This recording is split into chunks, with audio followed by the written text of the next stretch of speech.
Saludo esta mañana al doctor Anselmo Chávez Capó, que siempre que tenemos charla con él, aparte de que no respetamos el tiempo, siempre abusamos de su tiempo, pero nos enseña, nos hace pensar, nos deja siempre una serie de datos que después andamos ahí nosotros tratando de explicarlos a los demás.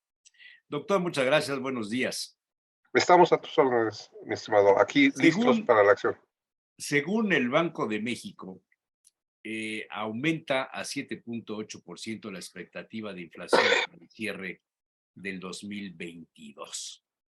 El ejercicio señala que las expectativas de la inflación en el país para el cierre de este año han aumentado en relación con la encuesta que se hizo en junio, cuando los analistas estimaban que cerraría en 7.5. Los analistas del Banxico mantuvieron en 1.8% su estimación para el crecimiento del Producto Interno Bruto al cierre anual. Esta es una nota que salió publicada hace unos días, el 1 de agosto. Estamos grabando Ujú. esta entrevista el día 2, o sea, esto salió ayer.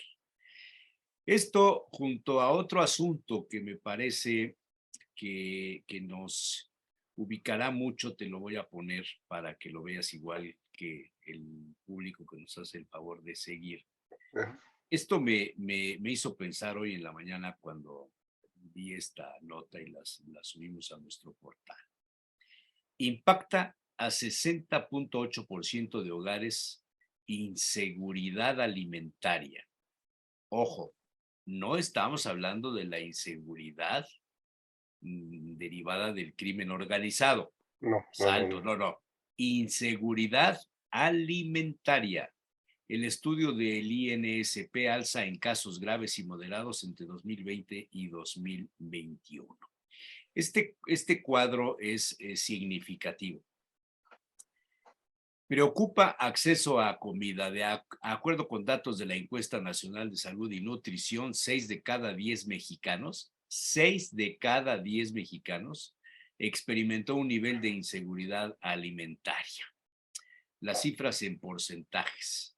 El 10.1 ve una inseguridad severa, el 15.8 una inseguridad moderada, el 34.9 una inseguridad leve y solamente el 39.2 ve seguridad alimentaria. El estudio fue presentado por el Instituto Nacional de Salud Pública, el INSP. Se encuestaron 2.520 hogares y bueno, pues los datos son fuertes. En las zonas urbanas y rurales es donde se presentan los porcentajes más pues contrastantes. 71% de ellos está en las zonas rurales, por supuesto. 39% dice que es leve. En contraste, los pues, hogares que están en las zonas metropolitanas muestran inseguridad alimentaria en 53.5%, de la cual 32.2% fue leve y el 13% moderada y el 8.3% severa, etcétera. El estudio se contrasta con otro, el del incremento de la pobreza. En el primer semestre del año se han generado más pobres en México. Ya andamos en los 10 millones y Ujú. pico en extrema pobreza. Un asunto que debería de preocuparnos si sumamos todos los datos que te estoy dando, más el empuje que se le viene dando presupuestalmente este, a las grandes obras, a las obras emblemáticas, al Tren Maya fundamentalmente, que ya se Ujú. disparó tremendamente. Aquí te pongo la nota de los pobres que salió publicada también Ujú. hace unos días. Me imagino que tú habrás leído ya todo esto. México superó las 10 millones de personas viviendo en pobreza extrema según el Coneval. Los más de 8,000 programas sociales que han implementado los 3 niveles de gobierno contuvieron el aumento de la pobreza en el país. Los datos son que se dio a conocer, dice, entre 2008 y 2020, el número de personas en situación de pobreza extrema en México aumentó 2.1 millones, se llega ya a 10.8. Y ve esto, las tres razones o las tres cosas que aumentaron, los tres puntos que inciden en estos datos porcentuales. El rezago educativo, la carencia alimentaria muy marginalmente, apenas 0.3 de punto porcentual, y lo que sí tuvo un incremento importante fue la carencia de acceso a los servicios de salud. Son datos del Coneval. El estudio de resultados de pobreza en México del año 2020 está a disposición de todo el mundo en los portales de Coneval. El porcentaje de la población en situación de pobreza a nivel nacional aumentó de 41.9 a 43.9, lo que representa un aumento de 2 puntos porcentuales durante este periodo. Me acordé cuando leí esta nota que salió publicada la semana pasada de los datos que dejaba Fox cuando fue presidente de México. Se hablaba de 26 millones de pobres. O sea, inflación, pobreza, la carencia de los alimentos, el temor a la inseguridad alimentaria, súmale la inseguridad derivada del crimen organizado, súmale las enfermedades, súmale los acarreos, los mapaches, los fraudes electorales, lo que vimos el sábado pasado en las elecciones internas de Morena, un asunto muy particular, muy de ellos, pero que revela lo que está pasando en el país. Está preocupante, doctor. Desgraciadamente a este gobierno le tenemos que llamar, le tenemos que decir lo que señalaba a aquella canción, lo que pudo haber sido y no fue, ¿no? ¿Cuál es la problemática que tenemos nosotros? Estamos hablando de 30 millones de personas que movieron su voto del centro hacia la izquierda, pensaban moderada, con la finalidad de generar un entorno de mayor distribución de la riqueza. Muchos de lo que hemos oído está relacionado de manera directa con las promesas que en esta materia se generaban. Vamos a ser iguales todos, vamos a distribuir los niveles de ingreso, vamos a aumentar el poder adquisitivo, vamos a bajar la pobreza, al final para que seamos iguales. Si tú lo ves desde el punto de vista teórico, es algo que se requiere, ¿no? Nosotros ya lo hemos platicado, el 75% de la población vive con un ingreso de entre 1 y 3 salarios mínimos, ¿no? Si hay gente que estamos hablando de que gana 25,000 pesos, ojo, esos son los datos oficiales de personas que se encuentran trabajando en un empleo formal, no estamos hablando de casi el 60% de la gente que está en niveles de informalidad, de los cuales son cifras negras que no sabemos qué están pasando. Pero si hablamos de las gentes que se encuentran en este rango y nos encontramos con que el 7% de la población o el 8% gana arriba de 20,000 pesos, ¿sí?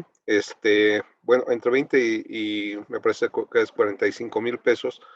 Entonces nos damos cuenta de que lo que pasó es que esa distribución de la riqueza o esa distribución del ingreso, que no es lo mismo, lo único que está generando es entornos que en lugar de ir hacia arriba, estamos yendo hacia abajo. Tú pusiste puntualmente cada uno de los conceptos de los cuales siempre todos tendremos una situación para explicar, ¿no? La inflación es una situación a nivel mundial, es más, de hecho, una parte importante considerando el desequilibrio que hay entre lo que importamos y lo que exportamos, tenemos una parte de la inflación importada porque los bienes y servicios que compramos vienen a un precio más alto. Acuérdate que la inflación en Estados Unidos está en el 9%. También ha sido alta, sí. están en el 9%, ¿no? Y entonces nosotros, Y en España y en Europa, en términos ajá, generales, en la Comunidad Económica Europea. ya hablábamos en un programa anterior acerca del precio del trigo, el cual ahorita hay una pequeña esperanza, porque como tú sabes, Empezó a acaba de salir, liberarse el empezó a precio. liberarse, aunque ya les Ayer mandaron, subió el primer ya les barco, mandaron sí. su bombazo, ¿no? O sea, son esas esquizofrenias de Putin que a veces no entendemos, en el cual dice, sí, vamos a liberar y de repente genera una situación, genera un problema donde no lo había y ahora busca solucionar, ¿no? Se parece mucho a ciertos gobiernos que tenemos, ¿no? Entonces, la inflación la tenemos de esa. El crecimiento económico es sumamente explicable porque tenemos dos factores. El primer factor, que es muy importante, está relacionado con la inversión pública. La inversión pública está centrada en tres proyectos. Estamos hablando del Tren Maya, estamos hablando de Dos Bocas y estamos hablando de el Felipe Ángeles, que aún, aún se están haciendo gastos, porque el problema del Felipe Ángeles, aparte del tamaño, la ubicación y otras situaciones, es la conectividad, ¿no? Pero le siguen metiendo dinero porque necesitan Mataley. Pero los dos enormes, bueno, más bien yo creo que el enorme este, pozo sin fondo es Dos Bocas. Dos Bocas no nos costó 8,000, ya vamos en 18,000 y parece ser que nos va a costar 22,000. Y no estamos hablando de millones de pesos, estamos hablando de millones de dólares.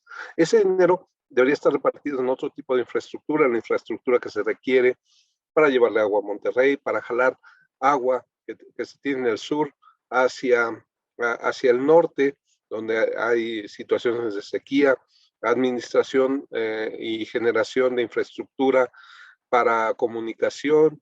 Este, yo, este corredor transísmico, que tú lo sabes, desde Porfirio Díaz se está buscando, creo que es una obra que hubiera sido mucho más importante centrarse en ella y hacer una suerte de canal seco entre, entre el Pacífico y el Golfo de México y sacar los productos de una manera mucho más rápida. Y ese Es un proyecto, asunto que, como tú bien dices, desde Porfirio Díaz y que se intentó usar como argumento de campaña en el enriquismo, cuando uh-huh, el general Enríquez, ese era el tema. No sé por qué traigo una sombra ahí en medio. traes algo ahí, traes algo ahí, Traigo, sí. traigo ahí como, y tengo todo cerrado, pero pues bueno, no sé, voy a poner la luz esta a ver si se corrige. Yo creo que ya sé. Ahí medio, bueno, de por sí, mire, me muevo y te traigo Se aquí exactamente en el centro de mi cara, traigo el reflejo, no sé qué pasó. Bueno, a ver, ahí le moveré algo. sí, Ya en esa época se mencionaba el asunto. Recuerda que los Estados Unidos invirtieron en Panamá para el famoso canal de Panamá, claro. a la par de la época en la que el famosísimo canal de Suez vino a abrir un espacio ahí de Uh-huh, comunicación entre África y el Mediterráneo, y luego Panamá, y no hace mucho, 10 años, Nicaragua fue el escenario de las claro. inversiones chinas, en beneficio, por supuesto, de la cuenca del Pacífico bajo la óptica Claro. de la macroeconomía china, que yo no la descarto, sigue siendo Uh-huh, vigente, y que finalmente no se pudo hacer. Era una inversión privada de un empresario chino, hacer el uh-huh, canal de Nicaragua a través de los lagos internos de claro. Nicaragua. Parecía que era algo muy fácil. O era Entonces ahora viable, México por lo se menos. convierte en esta solución tanto para los Estados Unidos como para la cuenca del Pacífico, es decir, para los dos grandes mercados del mundo, y que además va a contribuir a una especie de muro, iba yo a decir 3.0, o un Uh-huh. muro digital, no digital, un muro Virtual, virtual, exactamente, porque ahí se va a concentrar la mano de obra de los migrantes que vengan de Centroamérica. claro, claro. Eh, Así de el, simple. la parte de la que estamos hablando, como yo te comentaba, es un proyecto que se tiene la estructura y no se le ha dado el impulso que necesitaba para manejarse. Si nosotros estamos hablando ahora sí que del postpretérito. Si nosotros hubiéramos dejado el hub del aeropuerto de Texcoco, en primer lugar, por ejemplo, no tendremos el problema que tenemos con la Terminal 2, porque ya estaría funcionando el aeropuerto de Texcoco, y lo que se quería hacer, por eso se hizo el aeropuerto, porque el aeropuerto Benito Juárez ya es casi inviable, está viviendo con oxígeno, está viviendo con catéter, está viviendo de manera artificial desde hace mucho tiempo. Por eso se desarrolló el otro proyecto. Independientemente de la visión de negocios de los Claro, inversionistas, al claro. margen de eso, era necesario, quienes hemos usado la T1 y la T2, lo hemos sufrido, lo hemos vivido, el temor que tienes, ¿no? De que algo pase, de que algo no funcione, los retrasos en los vuelos, etcétera, ¿no? Hay 30,000 Era retrasos en el año. necesario, era necesario. El tema Sí. es que se priorizó un proyecto nuevo. Y ese es el problema. Metemos dinero ahí, metemos dinero a Dos Bocas y metemos dinero al Tren Maya. Y dejamos el transísmico, por ejemplo, como una opción a futuro. Si en lugar de enfocarte en el Tren Maya, o a lo mejor el Tren Maya tiene sus situaciones, el trazo original, Ya se y para alteró. ya se alteró. Si el trazo original lo hubieran dejado esto sobre la carretera, como se había pensado, no habría ninguno de los problemas, pero si se hacía así, se iba a entregar 1 año y medio después de lo prometido. Y como aquí no nos gusta fallar nuestras promesas en grandes volúmenes, ¿no? Más bien las promesas estridentes, se empezó a modificar, y por eso estamos en la situación que estamos. Por eso los jueces están sacando los amparos, están emitiendo los amparos, por eso los ambientalistas están moviéndose en ese sentido. Por eso el gobierno tiene que tomar una decisión que es sumamente peligrosa, que es invocar a la seguridad nacional, porque nada más les recuerdo a los que no, a las personas que están llegando a este mundo a opinar, ¿sí?, que ese es el argumento que utilizan las dictaduras para evitar explicar por qué están haciendo las cosas. No, es que esto es motivo de seguridad nacional, ustedes no se tienen que enterar de nada, déjenmelo a mí, papi se encarga, y ustedes no se preocupen porque yo sé que esto es de seguridad nacional. Y entonces ese es un argumento, estimado Manuel, que es bien peligroso, porque estamos jugando con una varita que en cualquier momento se puede mover hacia otro lado, porque entonces ya cualquier situación puede convertirse en seguridad nacional, como pueden ser las comunicaciones. Y a lo mejor en algún momento señalan que lo que nosotros podemos platicar aquí afecta a la seguridad nacional, y entonces ya no tendremos derecho a decir. No, en eso se tendríamos que manejarlo de manera muy directa, ¿no? Ese es otro asunto, pero no quería dejar de mencionarlo. La otra parte que es muy importante es Dos Bocas.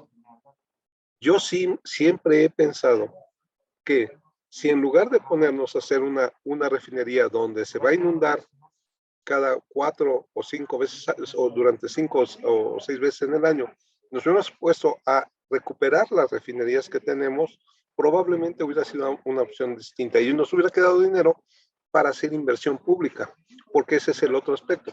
Estábamos regresando, yo tomé este tema porque hablabas acerca del crecimiento económico. Si tenemos un crecimiento de 1.9 anualizado de este año con respecto al año anterior, es correcto. En primer lugar,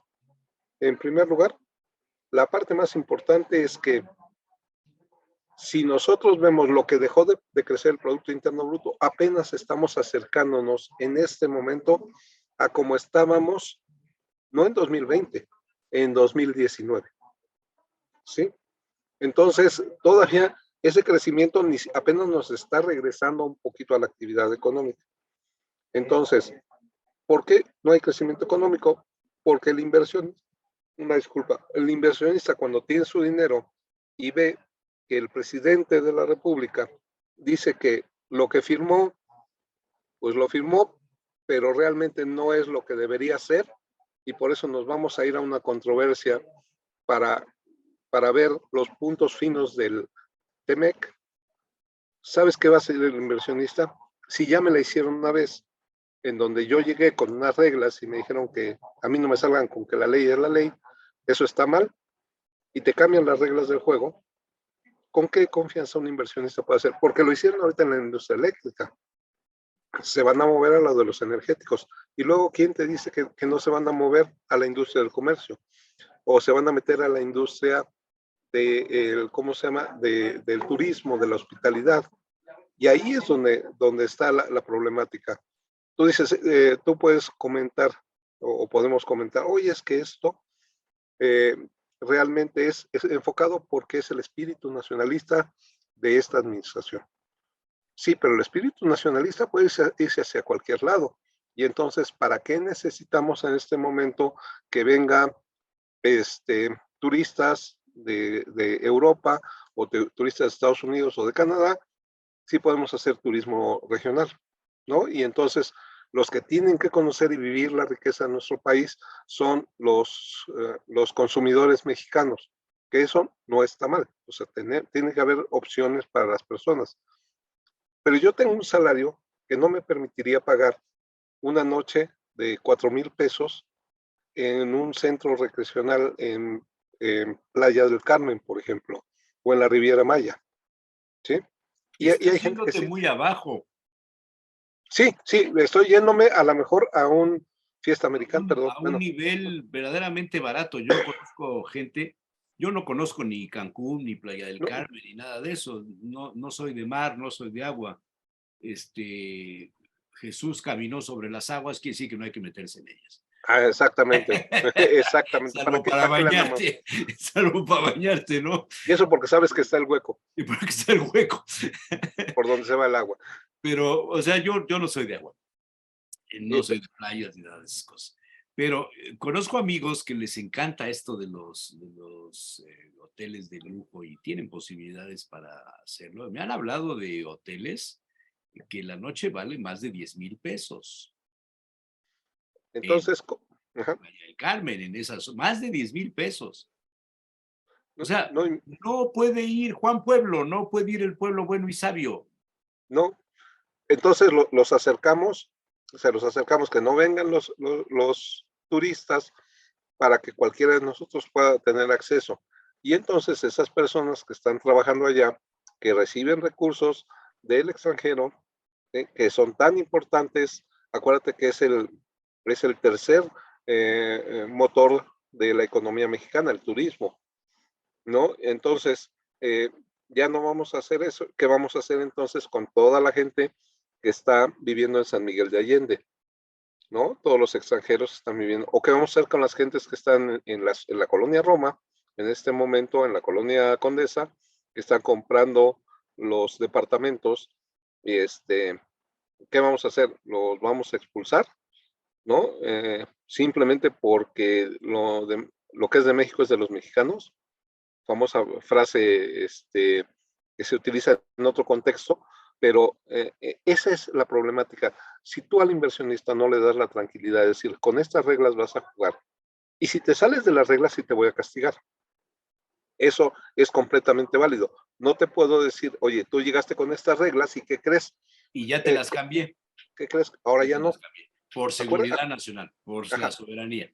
Entras acuérdate en, que hay en lo, en lo que va a suceder, que hay muchos columnistas especializados en esto, nada más como referencia, seguramente esto no lo has leído, voy a tener el gusto de darte una primicia.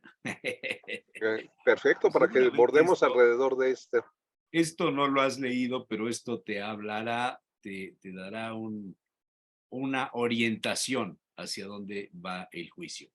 México se dobló, revela ayer lo de Trump en libro.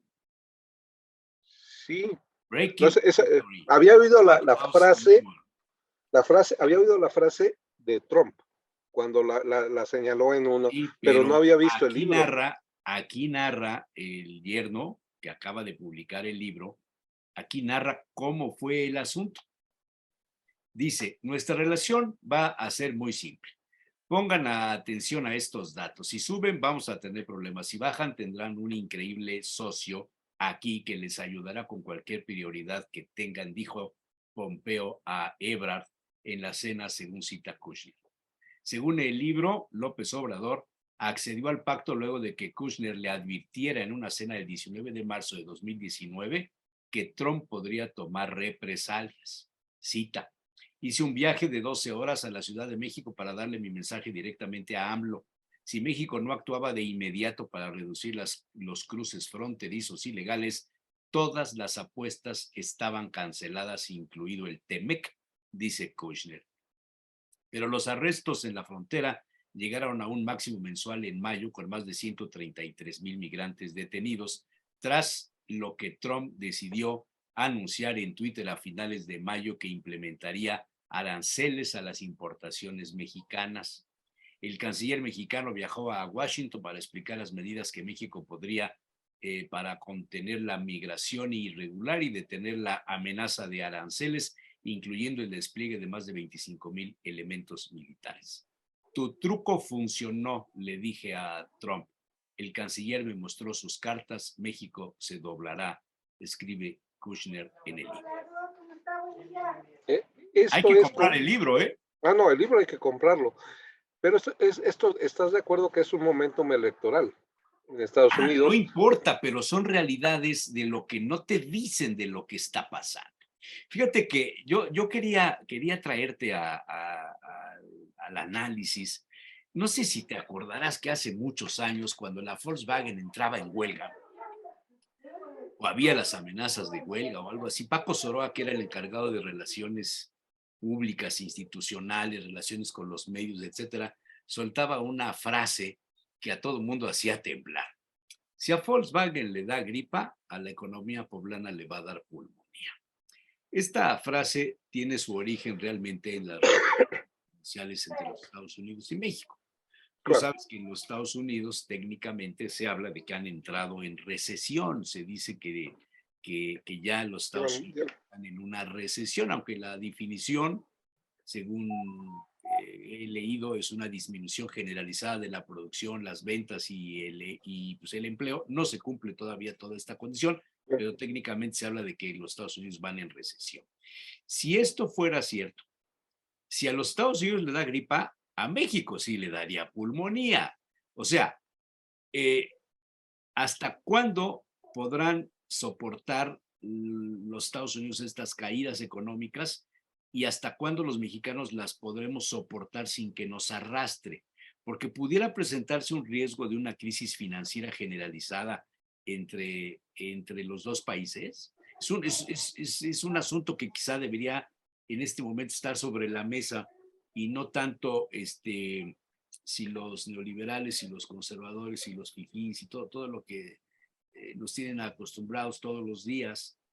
Son temas torales profundos que deberían de estarnos preocupando cuando sale a la luz esto de que podíamos dejar de participar en el TEMEC. Y luego viene una rectificación a la semana siguiente. Se me figura como cuando un niño hace un berrinche y para capturar la atención, para que te voltees a verlo y le atiendas lo que está diciendo, y luego a los 3 días dice, bueno, no, es que no es que vayamos a romper, pero es que vamos a defender la soberanía y vamos a mandar el mensaje el 15 de septiembre, que es una fecha simbólica, la independencia de Claro. México. Y tuvo que salir, Marcelo Ebrard, tuvo que salir ayer 1 de agosto, insisto, este programa lo estamos grabando el día 2, tuvo que salir a blindar la relación de México con sus socios Estados Unidos y Canadá en medio de estas controversias que van a empezar a darse, y dijo, el hecho de que tengamos una diferencia con Estados Unidos respecto a un tema no quiere decir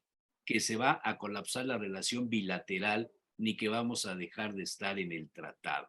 Así lo dice Marcelo Ebrard. Muy diferente a lo que dijo López Obrador la semana pasada. ¿Tú Son te acuerdas, señales que yo creo que a los inversionistas les debe espantar, mano. tú ¿No te te parece? acuerdas lo que hacía el vocero de Fox? Sí. Que Lo que el tenía que salir, presidente quiso decir. lo que el Sí, me señor acuerdo. presidente quiso decir. Esta es una manera, es un momento muy delicado, muy delicado. En primera instancia, yo te voy a comentar acerca de la nota que me diste con respecto al libro de Kushner. Sí. Voy a usar una frase de Joan Manuel Serrat que dice, nunca es triste la verdad, lo que no tiene es remedio. Y ese es el problema. Eso fue lo que pasó, ¿no? O sea, no tiene remedio. Eso fue lo que pasó. O sea, eso fue lo que nos dijeron y eso fue lo que tuvo que hacer López Obrador. Si tú me preguntas, ¿estuvo mal?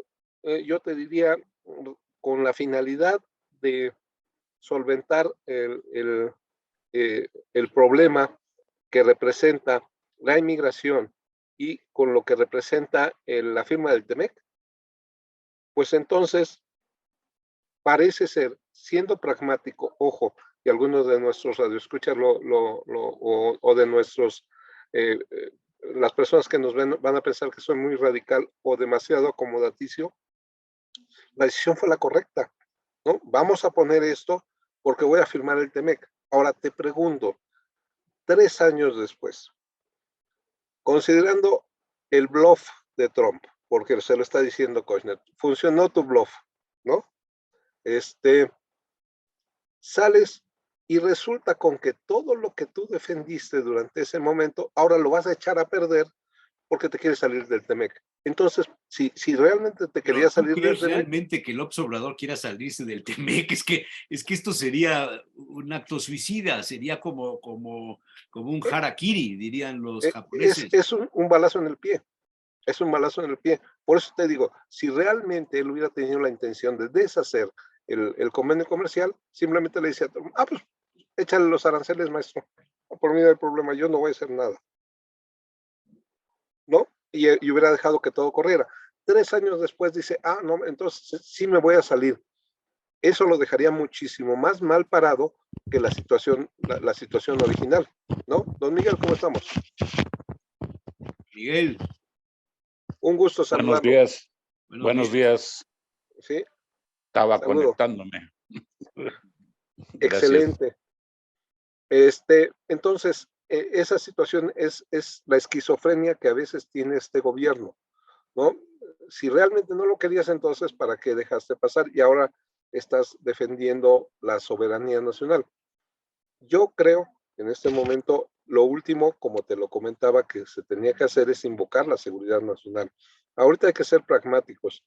Hay una frase que se ha generalizado entre muchas de las personas que no están a favor del gobierno. Y es, señor presidente, en lugar de salir 3 horas a platicar, dedíquese esas 3 horas a gobernar y solucione los problemas torales de este país. ¿No? Tú soltaste un decálogo de problemáticas que se tendrían que atender en este momento y que eventualmente no llaman la atención y más bien sale noticias como lo que pasó en su movimiento para sus representantes a su Congreso Nacional, que fue un desaseo completamente total en algunas partes, en otras partes pues ya estaba planchado todo y se podía generar. Lo que tenemos que hacer en este momento es darle certeza a los inversionistas y darnos certeza a los inversionistas. No estamos pensando en aquel inversionista que dibujaba Abel Quesada, ¿no? Con la bolsota, el anillo en la nariz. Estamos pensando del señor que quiere poner un negocio y que dice, ahorita cómo pongo un negocio si van a llegar un señor y me va a pedir derecho de piso a la semana cuando empiece a ver que tengo dinero, o aunque no tenga dinero, nada más por ponerme ahí, ¿no? O sea, todo esto se tiene que generar como un entorno de confianza para las personas, empezando por nosotros, de salir a la calle, subirte a la combi y saber que no te van a soltar la de ya te la sabes, ¿no? Desde ese momento hasta llegar a tu centro de salud y saber que están tus medicinas, desde llegar y saber que van a estar tus maestros o los maestros por los cuales tú pagas, porque pagas por medio de tus impuestos, entonces esa es la seguridad. Mi desencanto era porque yo cuando trabajaba, bueno, cuando estábamos previos a la elección, yo tuve muchas argumentaciones con mis compañeros y mi idea era que el gobierno actual iba a ser pragmático. Ya tenemos esto, voy a construir a partir de esto. Y realmente el golpe que yo sufrí, te lo puedo decir como votante, es que por lo que yo voté, no era lo que yo esperaba. A pesar de que todos me lo dijeron, de que todos me lo señalaron, de si ya sabías, se había visto, revisé entrevistas, revisé aspectos. Efectivamente, él siempre fue así, pero me pasó como a muchas situaciones. La esperanza fue lo que me... Te sigo oyendo. Sí, pasó lo de siempre, ¿no? Lo que mata a muchos de las personas que están en esta situación. La esperanza de que eso no sea cierto es lo que te cambia, ¿no? Entonces, aquí en este sentido, lo que tendríamos que pensar es cómo podemos, faltan 2 años de gobierno. Yo creo que sería en este momento pensar que las administraciones anteriores son las que tienen la culpa, ya no es tu argumento. Puede ser que sí tengan culpa. ¿Ya leyeron esto? No. Ah. Nomás, yo lo tengo, ya saben que yo subrayo. Dice Moisés Naim en este libro, habla de los nuevos autócratas. Y dice, ¿quién es este nuevo enemigo que amenaza nuestra libertad, nuestra prosperidad y hasta nuestra supervivencia como sociedades democráticas? La respuesta es el poder en una forma nueva y maligna. Durante la mayor parte de la historia de la humanidad, quienes tenían el poder lo acaparaban en su propio beneficio y lo transmitían a sus hijos para fundar las dinastías. El diminuto, empobrecido y atrasado, El Salvador y la enorme y avanzada, El Salvador se refiere a la nación, y la enorme y avanzada superpotencia que es Estados Unidos son países diferentes en todo y sin embargo, Nayib Bukele y Donald Trump se guiaban en todo por unas reglas inquietantemente iguales a la hora de gobernar. ¿Cuál es la fórmula? ¿Cuáles son sus componentes y cómo se aplica en el mundo real? Estas son las preguntas fundamentales que se hacen en este libro.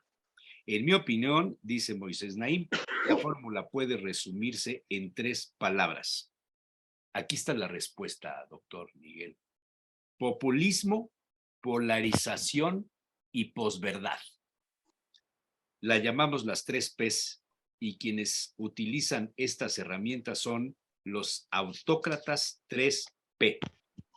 Y te explica cada una de ellas. No me voy a meter en leer todo el libro, pero dentro de los puntos fundamentales, dice el catastrofismo. Los populistas son destacados pesimistas sobre la situación en la que se encuentran. El mundo que los rodea es corrupto, caótico y fallido. Cualquier parecido con personajes mexicanos es casualidad. El libro está escrito en España. Moisés Naim es venezolano. No tiene nada que ver con México. La criminalización de los rivales políticos, otra de las estrategias. Los adversarios políticos no son conciudadanos con distintas opiniones, sino delincuentes que deben ir a prisión. Otra más, la utilización de las amenazas externas. Además de la amenaza interna está la externa. Es una práctica muy antigua. El líder populista afirma que la nación está amenazada por un enemigo exterior. Insisto, son coincidencias con los momentos que estamos viviendo. La militarización y paramilitarización. Los populistas tienen un largo historial de glorificación de la imaginería militar y de utilizar a las Fuerzas Armadas y a los grupos paramilitares para intimidar a los disidentes. El argumento del desmoronamiento de las fronteras nacionales, otro de los factores del populismo. Dicen que las fronteras son demasiado pues abiertas y porosas y por tanto es urgente reforzarlas para detener la invasión de los inmigrantes que nos roban el trabajo. Ahí entraría Trump en esta última mención. Esta es genial, ¿eh? El desprecio de los expertos. Los expertos y los científicos, por definición, pertenecen, escuchen, a la élite intelectual y por tanto son cómplices de las humillaciones que sufre el noble pueblo al que representa el líder populista. Además, los expertos recogen datos y pruebas que demuestran realidades nada convenientes para el gobernante populista. El populismo vive en un mundo de fe e instinto, no de datos y ciencia. Los ataques a los medios de comunicación, otra de las estrategias. Los medios son unos enemigos tan encarnizados como los expertos. También ellos disponen de datos y muchas veces sacan a la luz la corrupción y las incompetencias de los gobiernos y son aficionados a denunciar actuaciones que el gobierno preferiría mantener en secreto. La erosión del sistema de pesos y contrapesos. Esta también es una genialidad. Todas las instituciones capaces de contender y controlar la voluntad desenfrenada del populista son objeto de desconfianza y a veces de ataques descarados y de intentos de desautorizarlas. El mesianismo, ya es la última. La respuesta a todos estos enemigos comunes está en la fuerte personalidad de quien dirige la causa populista. La encarnación del populismo suele ser un líder carismático que encabeza la lucha contra las élites que oprimen al pueblo. Agárrense. ¿Qué les parece? Cualquier Los pesos y contrapesos antes eran la forma del equilibrio y ahora definen la democracia. Y aquí estamos dejando de tener pesos y contrapesos. ¿Cómo ven? No, el manual está escrito. Ya sabemos cómo llegar. O sea, lo único que necesitamos hacer es darle seguimiento, ¿no? Esa es la parte importante. Darle seguimiento y si tú lo ves, funciona para Trump, funciona para Bukele, funciona para los Kirchner, funciona para Salvador, Maduro. Para todos los países donde hay populismo en este momento y que es una tendencia mundial, ¿eh? Sí, sí, además, la parte más importante, como dice el dicho mexicano, no sé si es mexicano, pero es muy usado, prometer no empobrece, dar es lo que aniquila, ¿no? Aniquila. Exactamente. Entonces, ¿qué es lo que nosotros podríamos manejar en este momento? Pues la defensa de esos íconos que permiten en un determinado momento no tan solo la independencia de pensamiento, sino el proceso de equilibrio entre los dos factores, ¿no? ¿Cuál sería el proceso de equilibrio? El poder y la población. Por eso yo creo, ahora sí que desde mi punto de vista, aquí la lucha que sigue es la lucha por el INE, ¿no? Hay que defender al INE hasta sus últimas consecuencias, porque bien nos puede decir el presidente que lo único que hace es elecciones que están corruptas, y lo que vimos el día domingo con respecto a las elecciones en su movimiento, si así lo quiere para que así sea, bueno, eso sería complicado. Y decirle a los muchachos de 40, ¿sí?, que no se les olvide quién fue el gestor del fraude en el cual Cuauhtémoc Cárdenas perdió. Está trabajando, está dándonos energía eléctrica cara y sucia, pero nos está dando, y es el alter ego del presidente. Él fue el encargado, él sí sabe hacer fraudes, él cerró sistemas, él golpeó a uno de sus mejores amigos, le quitó la oportunidad de ser presidente de la República. A lo mejor no iba a ser presidente, pero se cayó el sistema y de repente nos apareció alguien nuevo con una ventaja inalcanzable. Yo ahí en ese escenario, como dice el presidente, tengo otra información. Yo tuve la oportunidad de platicar, de entrevistar a Bartlett en su momento sobre estos asuntos y sobre lo del famoso Kiki Camarena, todo ese rollo. Y él decía, era la primera elección en donde intervenía en los sistemas de cómputo para capturar la información que se derivaba del conteo de votos en las casillas. El encargado de esto murió ya, por cierto, Chema Morfín. Sí. Que Chema Morfín tenía fama de ser mapache electorero, entonces de ahí viene parte del vicio del comentario. En la reunión de la comisión electoral estaba Diego Fernández de Ceballos, era el representante del PAN, ¿no? PAN, no me acuerdo quiénes eran los otros. Y cuando le pidieron, había horas de cortes, ¿no?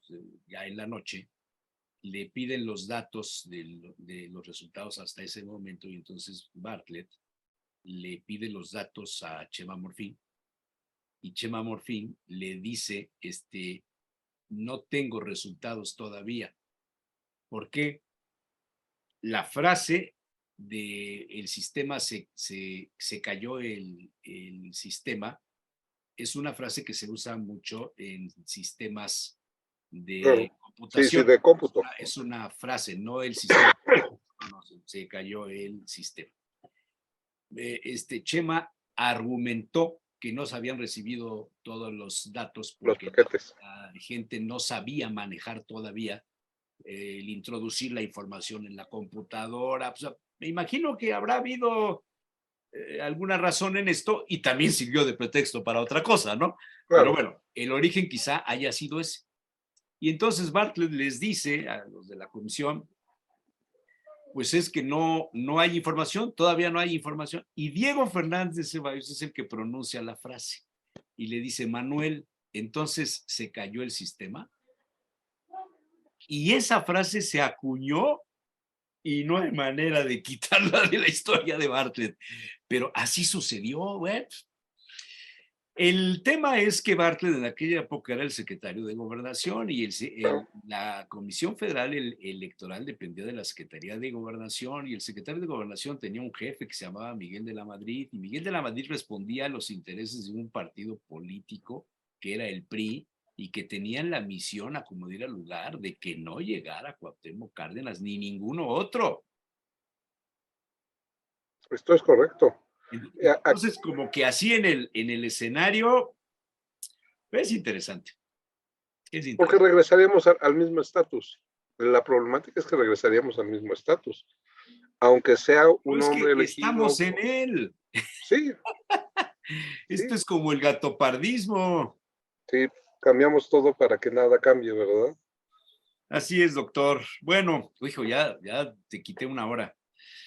Te agradezco mucho, doctor.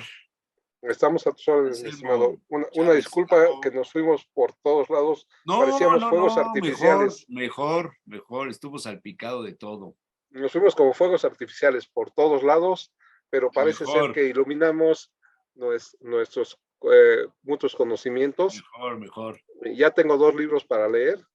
Sí, lee yo también. La revancha de los poderosos. Yo no lo encontré en las librerías, lo encontré en Amazon. En Amazon, sí. Moisés Naim, vale la pena. Y el libro de Kushner, que se va a vender espérate que se haga la venta. Nada más se va a vender como pan caliente. México se dobló. Y entonces la confirmación de lo que ya se había. Como dijo Taibo II, se las metimos dobladas.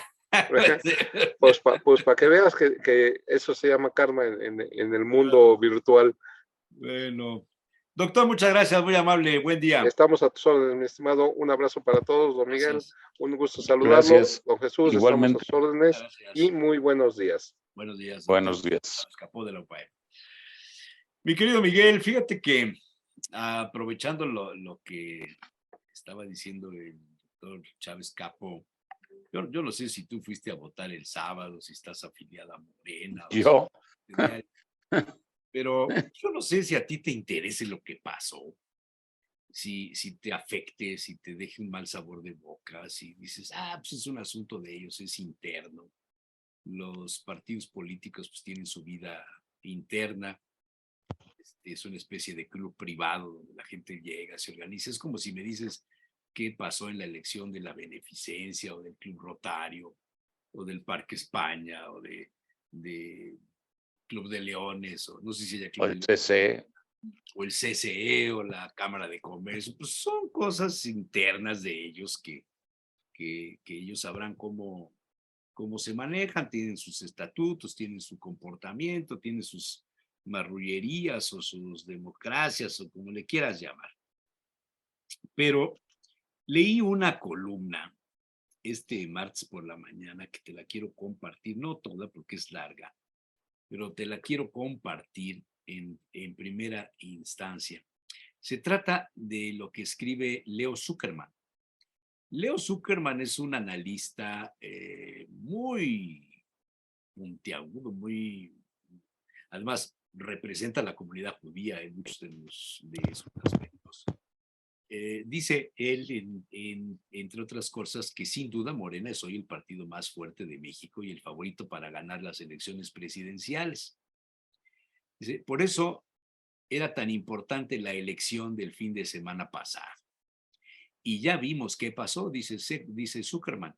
En algunos lugares fue evidente el acarreo de votantes, el robo de urnas, el incendio de papelería oficial, zafarranchos y trifulcas. Muchos militantes denunciaron la compra de votos y otro tipo de fraudes. Y pregunta a Zuckerman, ¿debemos preocuparnos los ciudadanos que no militamos en Morena por estas prácticas incivilizadas tan propias del régimen autoritario priista? Pues y sí. dice, en principio no. Si así se quieren llevar los morenistas, muy su problema. A mí me tienen sin cuidado las trampas y los pleitos entre ellos. Salvo en 3 temas. Y aquí está el comentario interesante.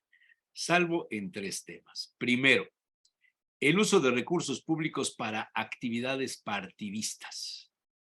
No me refiero, dice, desde luego, a las enormes sumas de dinero que reciben los partidos, incluyendo Morena, de prerrogativas que les otorga el Instituto Nacional Electoral, sino la desviación de recursos de los gobiernos con fines electorales. Esto no solo está prohibido, sino penado. Yo no quiero que el dinero de mis impuestos se utilice para apoyar a ciertos candidatos de Morena. Suficiente presupuesto reciben del INE como para que anden desviando el de por sí escaso presupuesto público en sus disputas partidistas. Lo que vimos el sábado y domingo con esa gran capacidad de movilización de Morena, dice Zuckerman, me lleva a sospechar que algunos gobernantes de ese partido sí utilizaron recursos públicos para esta faena. Ese es el primer tema. El segundo, y esto sí quedó evidenciado el fin de semana, fue la utilización de los programas sociales para acarrear a sus beneficiarios y llevarlos a votar por ciertos candidatos. También está prohibido y penado que un partido utilice el padrón de los que reciben estos dineros públicos para llevarlos a votar y chantajearlos con que, en caso de no hacerlo, perderán sus derechos. Tercero, y relacionado con lo anterior, está el acarreo de funcionarios públicos amenazados con que, en caso de no ir a votar y hacerlo por cierta persona, perderían sus trabajos. También hay evidencia de que sucedió esto el fin de semana pasado. Más adelante dice Zuckerman en el último párrafo. Morena es un magma de grupos muy diversos cuyo único pegamento es la existencia de un líder carismático. y la ambición de mantenerse en el poder. Para los que todavía tenían dudas, lo que vimos el sábado y domingo es otra prueba más de que este partido va con todo por todo. Están dispuestos a utilizar prácticas legales e ilegales para no solo ganar la presidencia en 2024, sino en miles de puestos de elección popular que estarán en juego en estados y municipios ese año. Hasta ahí la columna de Leo Zuckerman, que me parece muy puntual y valiosa, Miguel. Totalmente, porque además, lo que decías, efectivamente, lo que hagan ellos, pues yo no pertenezco, entonces no me importa. Pero si lo extrapolamos a lo que podría ocurrir en el 24, ya me empieza a importar, porque todo esta demostración de fuerza, de recursos, se puede ver reflejada en una elección mayor. Y aquí el problema está en la división entre ellos mismos. ¿Qué va a ocurrir? Porque sí sabemos que quieren el poder, lo que no sabemos es para quién lo quieren, dentro de todos estos grupos que existen en este partido. Porque sí, efectivamente hay un líder, pero este líder va a la baja en cuanto a la tendencia y en cuanto a la presencia. Pues al final, como él dice, se va a retirar a la chingada y ahí se acabó. Pero, ¿quiénes son los que van a sobrevivir y quiénes son los que van a hacerse de este poder? Estos grupos son los que están peleando y los que están poniendo todas sus fuerzas en acción. Y sí es muy, muy preocupante, sobre todo si utilizan el poder para deshacerse del INE, porque es el único juez que tenemos más o menos confiable. Si no se apegan a la ley, que no se han apegado hasta ahora, no veo una razón para que lo hagan después. ¿Qué va a ocurrir? Pero el presidente, cuando le preguntaron de esto, fue muy preciso. Dijo, Sí, claro, si el INE hubiera intervenido, hubieran ganado los que el INE quisiera, porque ellos son magos, son expertos, o sea, hay una descalificación terrible contra el INE y estamos es lo que te a un digo, año es de lo que la te digo. consultación, viene la consulta de la reforma electoral, etcétera, todo esto. Vamos a vivir un caos tremendo, man. Yo Más creo la que ya lo estamos economía, viviendo. más la inseguridad, más la presión de los Estados Unidos, más las controversias por el tema de las cuestiones energéticas. Híjole, man, como que son muchos incendios en el traspatio. Demasiados. O sea, hoy, si ves la primera plana del Reforma, sale el subsidio para el nuevo aeropuerto por persona y el del viejo aeropuerto también por persona. Uno cuesta 14 pesos por individuo y el otro cuesta 4,600. Son miles de millones de pesos los que se van a ir. Por el otro lado está el libro que acabas, me imagino que fue el primero que vieron, del yerno de Trump, Sí. de que se doblaron. Entonces, ese libro, en cuanto salga, tiene razón el doctor, se va a vender como pan caliente, porque es la demostración de que efectivamente nos doblamos con todo y lo que digan.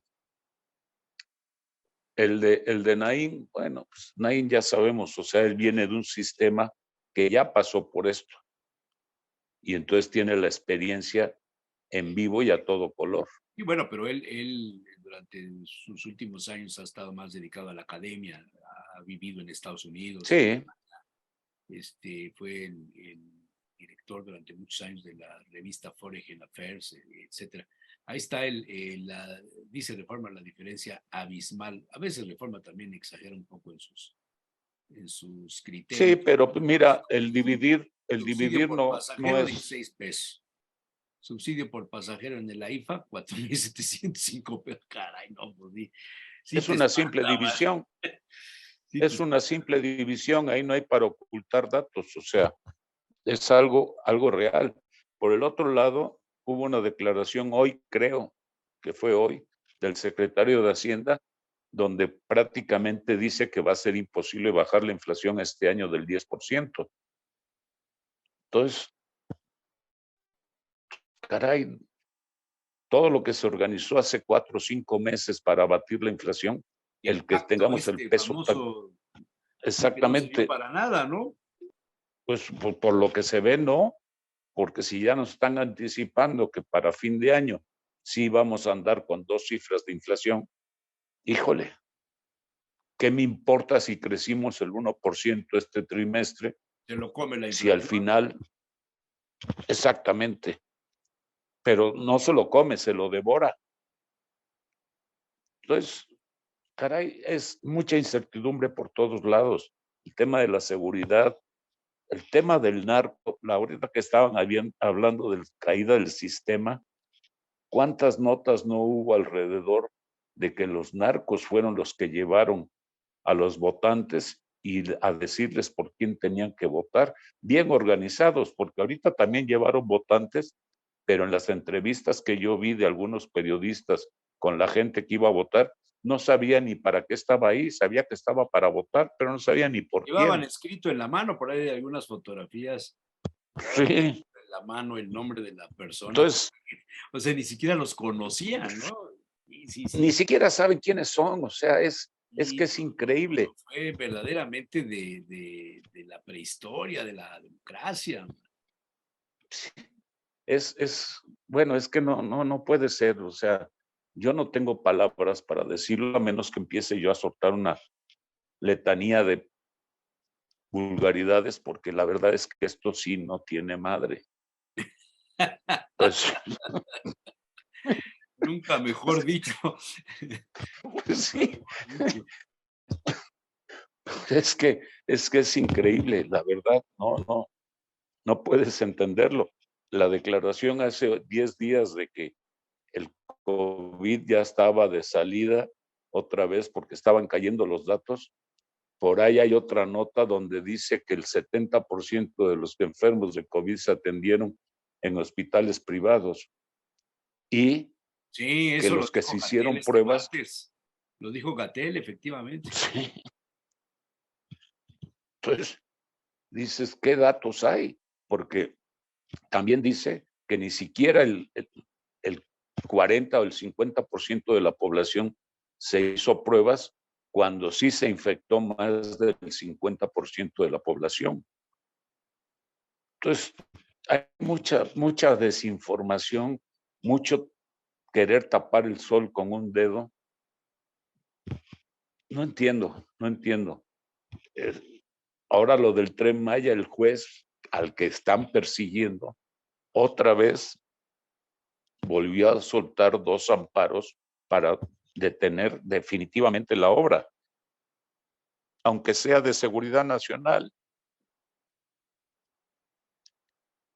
Entonces, dice, si la ley no funciona, y el ministro de la Suprema Corte de Justicia ese punto no lo ha tocado para nada.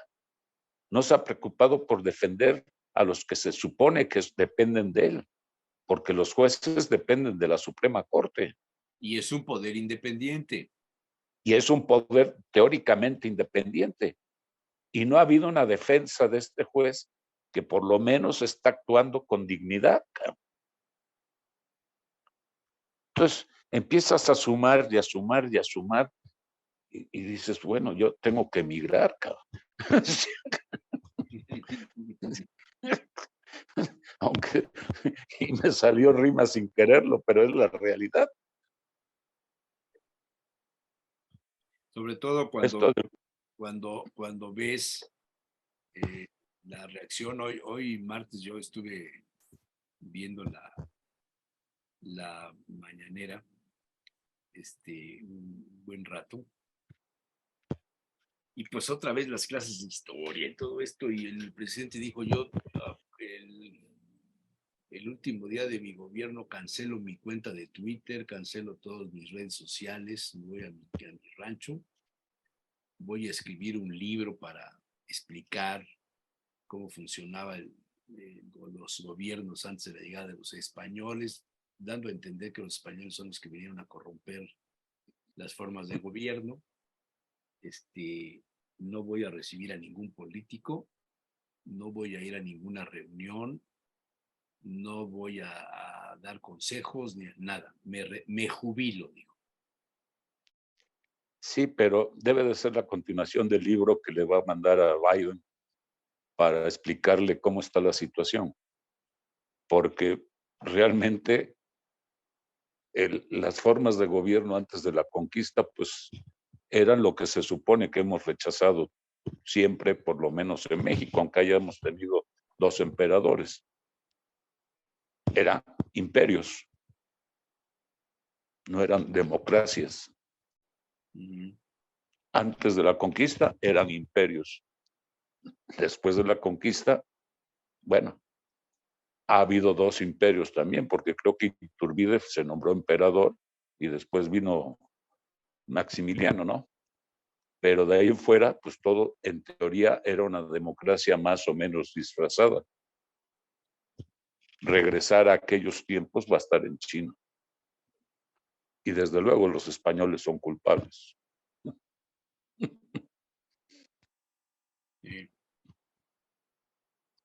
Oye, no sé si has tenido experiencia con los parquímetros. Sí, y para mí es muy buena. O sea, te funciona. Me funciona y me funciona muy bien. Yo, por ejemplo, donde más voy es ahí a la 17, ya sabes, al café. Encuentro lugar siempre, que antes era imposible. Tenías que dar vueltas y vueltas y vueltas para encontrar un lugar. Hoy lo encuentras con facilidad, es fácil. Si no hay el negocio adecuado para comprar el tiempo, están los cartelones, con tu aplicación lo compras. O sea, yo creo que está funcionando bien. No sé las experiencias de otros, pero la mía en particular es muy buena. Yo tuve en los últimos días 4 casos de personas que vinieron aquí a verme. 4 casos. Ayer el último, que les quitaron las placas. Los 2 primeros inconscientes se sintieron en el viejo régimen y les valió. Les valió dar de alta la aplicación, les valió pagar, les importó un comino. Les quitaron las placas. El tercer caso fue de una señora que tenía muchísimo tiempo de no venir al centro. Y no sabía. Las actividades son fuera de la zona metropolitana. Y se estacionó en el área de carga y descarga. Ves que las calles tienen un... Sí, tiene un área ahí específica para carga y descarga. Pasaron los vigilantes y le quitaron la placa. Ella alegaba pues, que no sabía, que las líneas que dicen que son de carga y descarga ya casi no se ven, están medio borradas o por las llantas de los vehículos o por la lluvia, por el desgaste natural. No es una pintura como la que hay en Europa, ¿no? En Suiza tú andas o en Alemania, en Italia, andas en las autopistas o en las calles y las rayas de cebra del peatón y las divisiones de las carreteras, pues, puede llover, puede caer nieve, las líneas se ven perfectamente bien. Aquí no, se usa una pintura de pésima calidad. Entonces, bueno, la señora armó un escándalo y demás. La placa no se la devolvieron en ninguno de los casos. Y ayer vino una persona que puso su tiempo, lo compró 2 horas. Y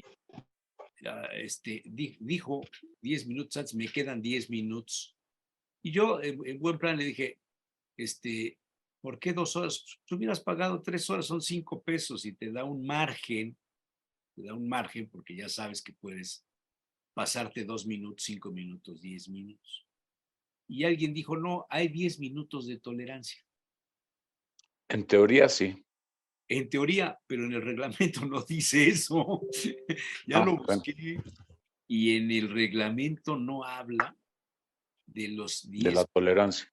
de tolerancia. Hay una nota del 3 de junio en donde te menciona esto. La primera hora será gratis, la segunda y tercera hora tendrán un costo de 5 pesos y la cuarta hora será de 10. O sea, si contratas 4 horas, pues son 20 pesos. Pagas 20 pesos. Puedes descargar la aplicación NAPS, donde se te otorgará un comprobante digital y se activará un seguro contra robo. Y dice, solo podrás estacionarte un máximo de 4 horas. Los parquímetros contarán con un seguro contra robo, total, daños, cristalazos hasta por 5,000 pesos, etcétera. Pero no habla de los 10 minutos de tolerancia. Y la persona que estaba conmigo se confió y llegó 2 minutos después del vencimiento de su compra de tiempo. Ya le habían quitado la placa. Ya la habían recogido. Se tardaron más en entrar al sistema. Quitar la placa que en otra cosa. Sacar. No, ya la tenían ya en las manos y en ese momento estaban imprimiendo la tira esta de la multa. Entonces él, que es abogado, dice, oye, perdóname, pero es que yo llegué aquí en el tiempo en el que todavía estaba y tú ya me habías quitado la placa. Entonces, pues yo, o sea, estabas esperado, aquí estabas parado atrás de mi coche a ver a qué hora se vencía y que no llegara yo. Ahí es donde dices, bueno, pues efectivamente 10 minutos de todo. El problema es que ya le habían quitado la placa, ya la habían metido en el sistema y se acabó. Anduve investigando por qué estas cosas suceden así. Primero, pues no hay corrupción, no hay manera de que le des 10 pesos 30 pesos al personal, que son 2 los que andan juntos, el binomio, así les dicen. Eso está bien. Pero segundo, el sistema, cuando tú te das de alta las placas APG 10, 12U, X, Y, Z, etcétera, tienes que dejar un teléfono, ¿correcto? No lo sé porque ¿Sí? yo, como compro el tiempo con uno de los negocios establecidos, sí, sí me entrega mi comprobante y no. A lo mejor Y sí el teléfono de ellos, a lo mejor. Sí, A lo mejor, pero sí he debes dejar un comprobado. teléfono. El sistema te pide número de placas y teléfono. Y ya, sale tu papelito, punto. Si tienen el teléfono, no te pueden mandar un mensaje de advertencia. Le quedan 5 minutos en su estacionómetro para que des de alta otra hora. ¿Será que el sistema automáticamente te reporta y te localiza las placas que están a punto de vencerse? ¿Será que a los binomios les dan una comisión por cada placa que retiran? Ya son muchas preguntas. Entonces ya entré en una especulación muy interesante.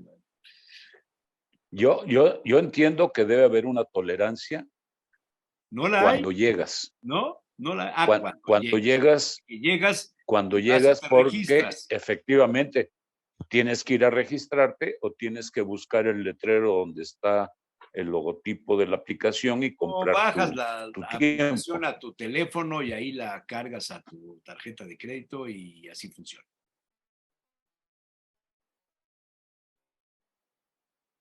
Sí, pero tiene que donde está el letrero. Se está cortando. Porque yo he visto cuando estoy ahí sentado tomando café, Está cortando. mucha gente con el teléfono. ¿Ahí se oye? No, tu señal está inestable. Pues no tengo nada prendido.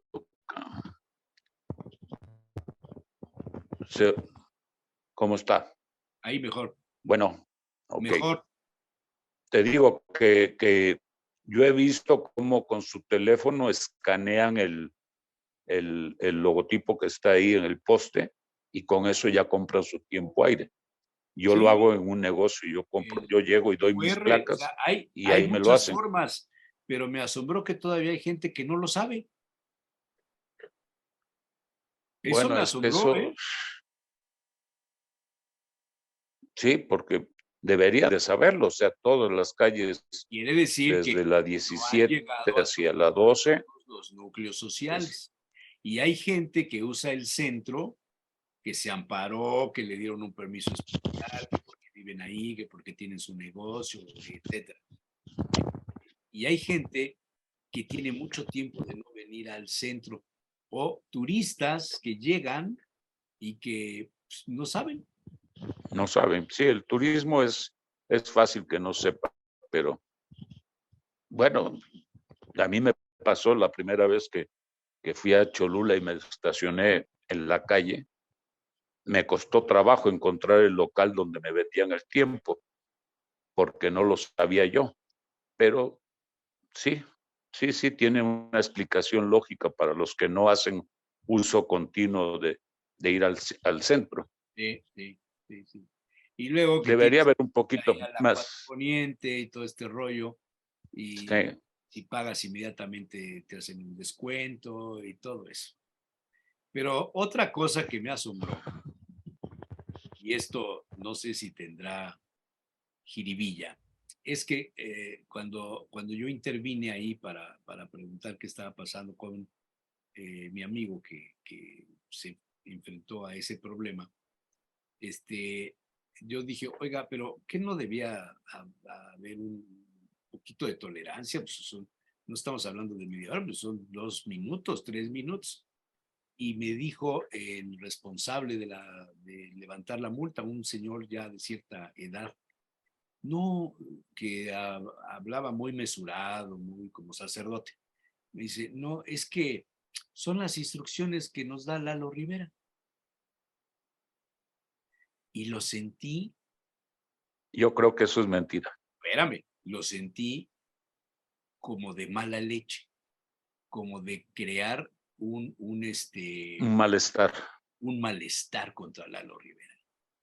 Sí, por ahí me Son parece las a mí que van los instrucciones, tiros. así nos ordena Lalo Rivera. Fíjate bien en eso, ¿eh? Yo no lo creo. O No, sea, bueno, yo ya no le pregunté más allá porque dije, pues ya mi cuate ya tenía prisa, ya tenía que irse, ya le decía, bueno, ya, deme mi multa, ya me voy, ya, adiós. Pero sí me sorprendió y voy a intentar preguntarle a quienes han levantado multa si usan los mismos argumentos, porque de ser así, me parecería que hay ahí una jiribilla, ¿eh? Pero bueno. yo creo que hay mucha jiribilla, pero en fin. Muy bien. Don Miguel, me voy. Tengo que ir a la Bolsa Inmobiliaria Puebla Bueno, a continuación y nos vemos la próxima semana. órale, ahí sí ya estoy Gracias. libre de nieto. Ah, bueno. Hasta luego. Buen día. Adiós.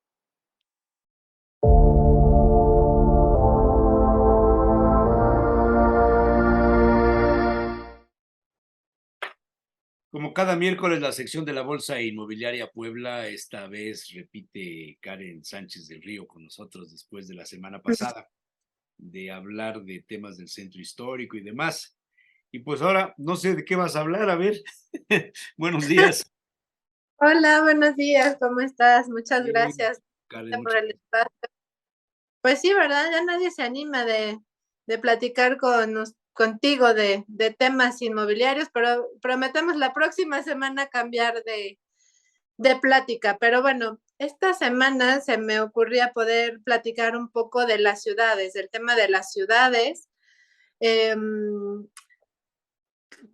¿Cuál es el reto de las ciudades, no? O sea, yo creo que hoy por hoy vivimos una expansión urbana bastante interesante y creo que como ciudad enfrentamos temas muy graves y muy interesantes que si logramos resolver a tiempo y trabajarlos a tiempo, pues vamos a tener un futuro mucho más estable, ¿no? Cosa que a lo mejor en años pasados o en décadas pasadas no se ha ido pensando y hoy por hoy pues enfrentamos todo este desorden que actualmente tenemos.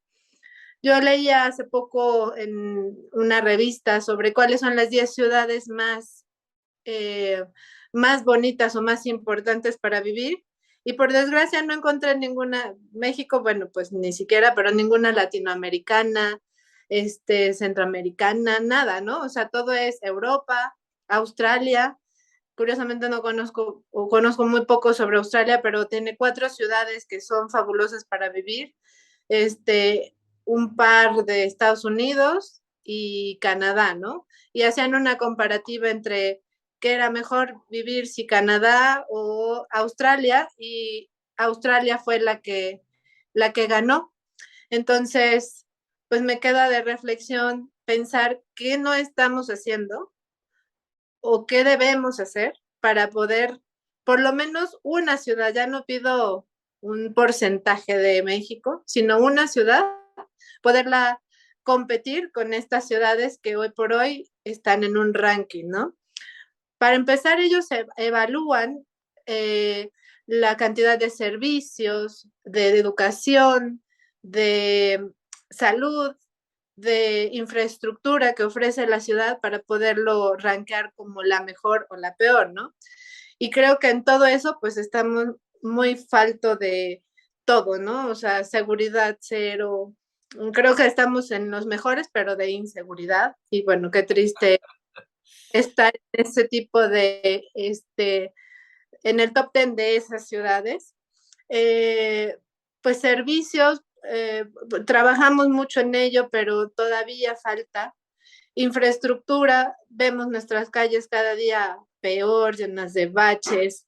En lugar de pensar en mejorar la circulación, pues ponemos un semáforo más, un tope más. Educación, pues bueno, ahora temas de COVID, no sé cuántos años llevamos ya de retroceso en los niños, en las nuevas generaciones, para que puedan tener un mejor nivel de educación. Entonces, pensando en esto y viendo el top 10 de las ciudades, en todas veía problemas de clima, ¿no? O sea, son ciudades que a veces viven en extremos de climas o muy fríos o muy calientes, y aún así han tenido esta importancia y este valor para decir es un lugar privilegiado para vivir, ¿no? A pesar de las dificultades climatológicas, han creado ciudades que han logrado en los habitantes darles una calidad de vida. Tipo Montreal, por ejemplo, hablaba un poco, aunque no estaba dentro de las 10 ciudades mejor rankeadas, pero es una ciudad subterránea que a pesar del clima bajo cero que puede tener mucho tiempo en el año, tiene todo un desarrollo subterráneo que le permite a la gente vivir y vivir bien y tener una calidad a través del transporte, de todo lo que puedes encontrar abajo de esto, ¿no? Entonces, bueno, nosotros contamos con ciudades privilegiadas en clima, ahora Quintana Roo con todos los pues proyectos que se están haciendo, Tulum, Cancún en su tiempo, Playa del Carmen, y no podemos arrancar una. Estás diciendo de Montreal, y Montreal, si no ando mal, se fundó 100 años después que la ciudad de Puebla. Es correcto, es una ciudad no tan vieja. O 100 bueno, años más joven que Puebla. Sí, sí, más joven. 1640, por ahí así. Nosotros 1531, ellos 1640 y algo. Cuando Puebla se funda, y seguramente lo has de haber leído en tus estudios, en tu maestría en temas relacionados con el centro y la cuestión urbana, se funda como una aportación moderna, digámoslo, del urbanismo. O sea, esta es una ciudad que no es con los trazos de las ciudades prehispánicas, y es una ciudad con los trazos de las ciudades medievales, ¿no? Sino que se hace el famoso damero, ¿no? Esta forma como se describía el hacer de las calles, una cuadrícula que tuviera orientación norte, sur, este, oeste en función de la salida del sol, para que los habitantes vivieran con un buen clima, la circulación del aire, la presencia de los ríos en los alrededores, etcétera, etcétera, una serie de cosas. ¿Qué pasó? ¿Qué sucedió? Que de pronto la ciudad se le fue de las manos a los administradores de la ciudad, a los gobiernos. Cuando yo empezaba a reportear allá en 1974, se organizó un congreso en el 74 o el 75 en el edificio de Velasco, lo que después quiso ser un hotel, o que en aquel momento quiso ser un hotel, y después cerraron el hotel en la 8 Oriente, la famosa casa de Velasco. Y vinieron urbanistas de toda América, argentinos, brasileños, peruanos, españoles, y los urbanistas poblanos eran Mauricio Romano del Valle, Peter Thys, que era el que había organizado este congreso, vino Chemi Gómez de Alvear, que en aquella época era de los que había estudiado fuera de México estos temas, y una cantidad de personalidades que hablaban de cómo proyectar a la ciudad para el siguiente ciclo, o sea, qué era lo que debía hacerse en las ciudades del tipo de la nuestra para conservar el estilo de vida, para tener las facilidades, lo que tú dices, el clima, todo este rollo. Y se sacaron documentos, fue un congreso 4 o 5 días, no sirvió para nada. Después se cambiaron los nombres de las secretarías, tanto la del Estado como del municipio, que antes eran de obras públicas. Ahora ya se llama gestión urbana, por ejemplo, en el municipio. Gestión y desarrollo urbano. Ya está más ubicado. Y así, te puedo yo contar 1000 cosas. Y vamos para atrás. No es posible que cuando se proyectó la zona de la Reserva Territorial Angelópolis, no se hicieran accesos ajenos a la famosa Atliscayotl. Es increíble eso. Increíble la cantidad de gente que vive en esa zona, en el Ensanche, en Lomas, en Solesta, en todas estas cosas que yo ni conozco ni conoceré porque no tengo ningún interés. La cantidad de coches, y tú cuando tienes necesidad de cruzar ahí en el puente, ahí por donde está Palacio de Hierro y Liverpool y esto, ves los ríos de coches, dices, ¿qué onda? Es la única forma de entrar a esos sitios. ¿Por qué? ¿Qué pasó con la gestión urbana? ¿Qué pasó con los permisos, con las proyecciones, con toda esta serie de estudios de impactos ambientales y demás que te piden? ¿De qué sirvió?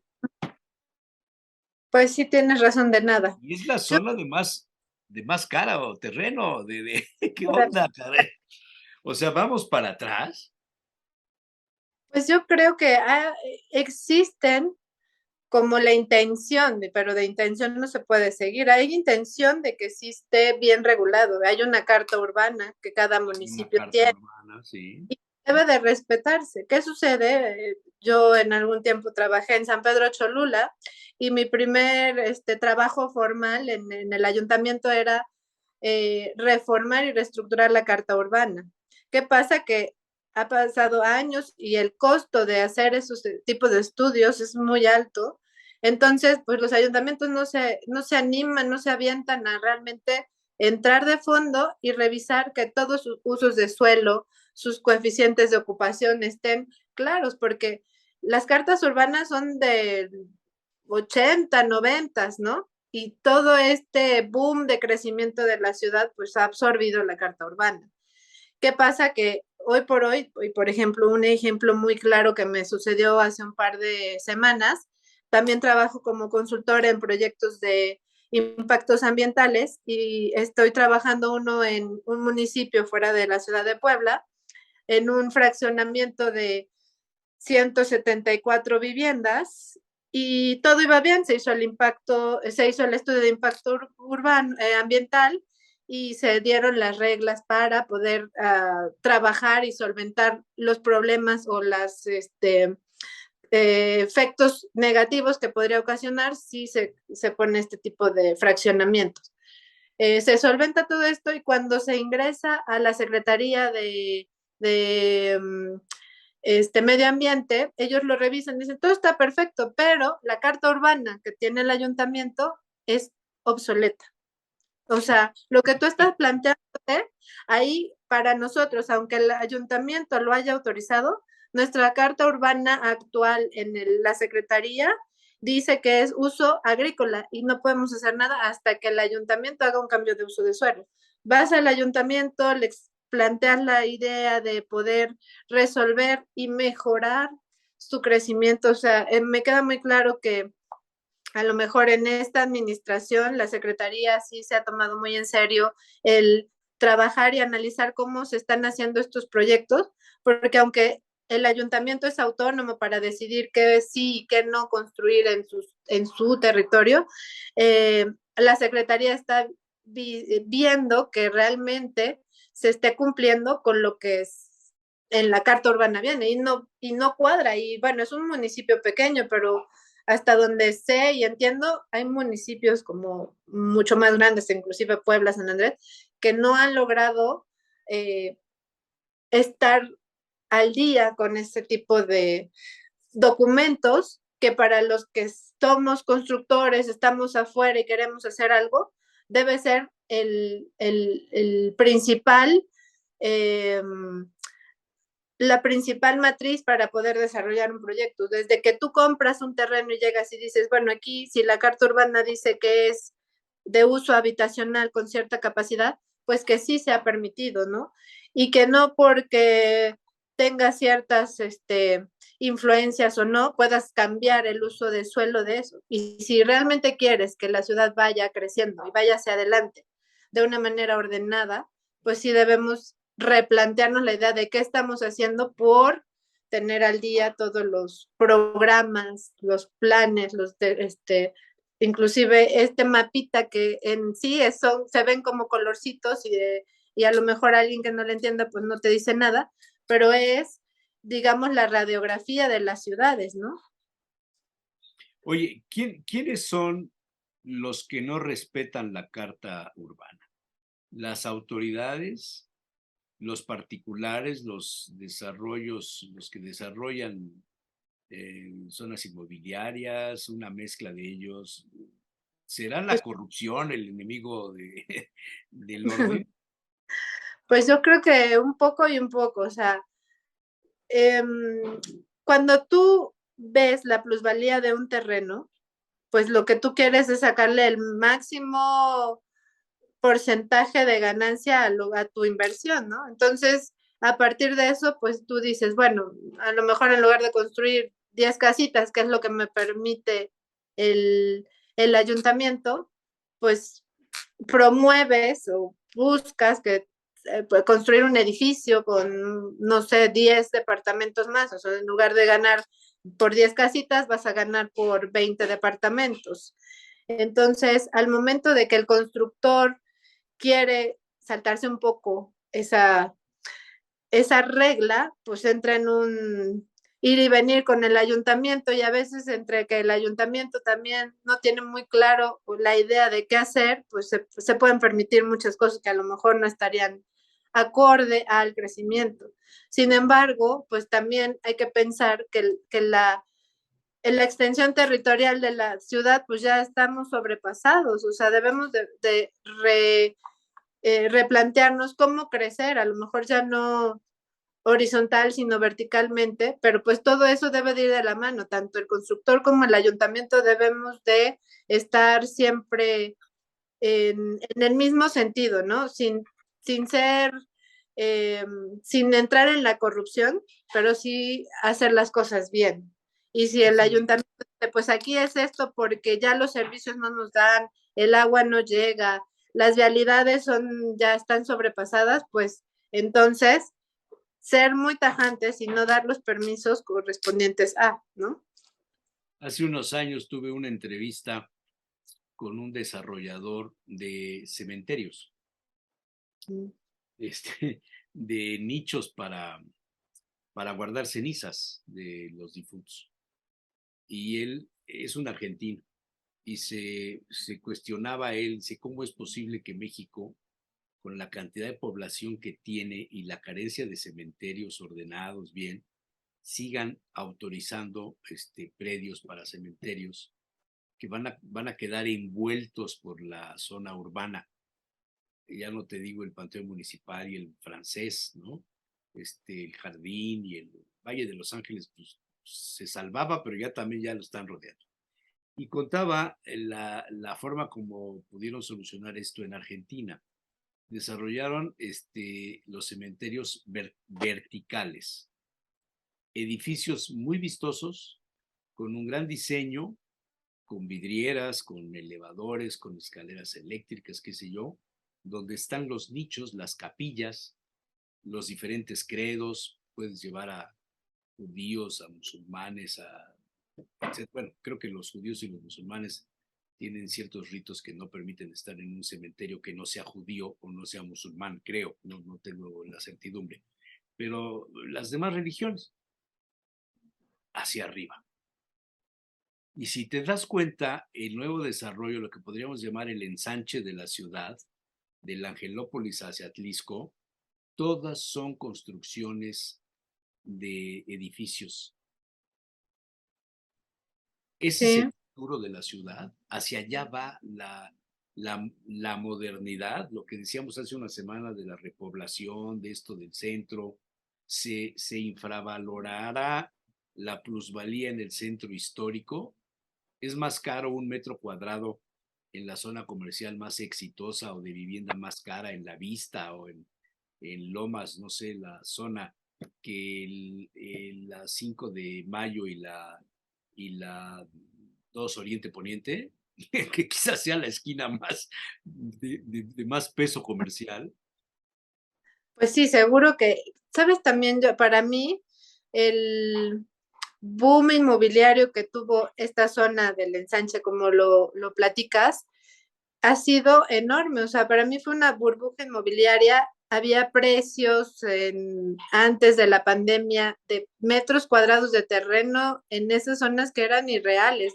Yo la verdad, cada vez que pensaba, digo, a mí tampoco es una zona que me encante, pero mucha gente desea vivir ahí por moda, por cualquier cosa, porque está cerca de centros comerciales, pues de lo moderno de la ciudad, ¿no?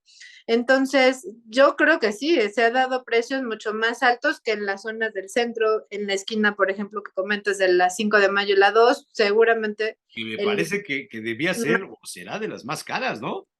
Sí, seguro. Sí, pues está ahí todo. Es una calle muy bonita, están edificios que, bueno, también en su tiempo fueron los más modernos del centro.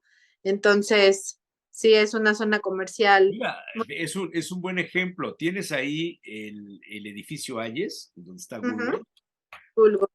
que son oficinas y que no está lleno. Y tiene estacionamiento, ¿eh? Ujú, Tienes el edificio del Hotel Hilfer, ujú. que funciona y también tiene su propio estacionamiento, pero tienes el edificio de Sanborns, que no se llama así, se llama de otra forma, pero todo el mundo lo conoce por el edificio de Sanborns, de Menéndez, Ujú. y Rafa Menéndez, que ya falleció, que en su momento era un lujo tener una oficina en el edificio de Sanborns, era un lujo. Ahí hubo una estación de radio, yo hice radio ahí hace muchos años en Estéreo Rey, Mm, y hoy está semivacío y tiene estacionamiento. mm. Pues es que volvemos un poco al tema de la semana pasada, ¿qué ha pasado en el centro histórico? Y, y se contraponen también un poco a todas las edificios de oficinas que se han hecho fuera del centro, que también tienen ya ciertos lujos, son edificios de muchos pisos que cuentan con unas vistas privilegiadas y pues la gente que supongo tenía sus oficinas céntricas, que era como lo más nice de Puebla, pues ahora se fueron a donde es lo más bonito de Puebla, ¿no? Que pueden Edificios ser inteligentes que les llaman ahora, ¿no? exactamente, esas torres gigantescas que ofrecen mucho más servicios que el centro. Y bueno, el centro siempre ha implicado también, como bien lo decíamos, pues muchas cosas, el tráfico, aunque tengan estacionamiento, no son suficientes, la gente que te viene a visitar necesita buscar dónde estacionarse y al final del día dejan de ir a verte porque para ellos es complicado entrar al centro, aunque muy, muy facilito estar por ahí.